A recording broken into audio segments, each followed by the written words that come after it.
Oh, hi there.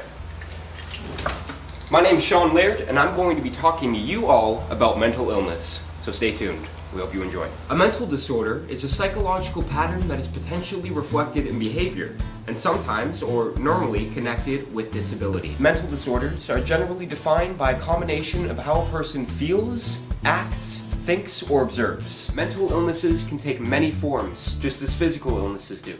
There are different kinds of mental disorders, each characterized by different sets of symptoms that affect how we think, feel, and behave.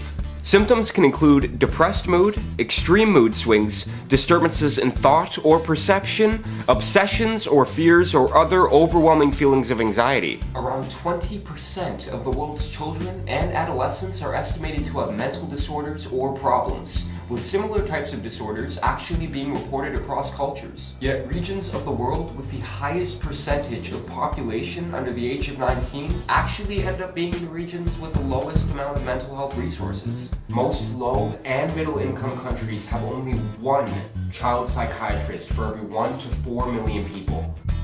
Addiction, depression, phobias, anxiety disorders, learning disorders like dyslexia and ADHD, eating disorders, and personality disorders like schizophrenia and bipolar disorder are all illnesses that fall under mental illness and affect each individual differently.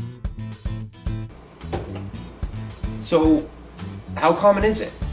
Well, schizophrenia affects 1% of the Canadian population. Anxiety disorders affect 5% of the household population, causing mild to severe impairment. Suicide accounts for 24% of all deaths among 15 to 24-year-olds, and 16% among 25 to 44-year-olds.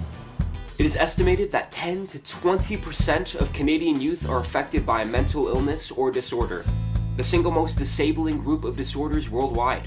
Today, approximately 5% of male youth and 12% of female youth aged 12 to 19 have experienced a major depressive episode.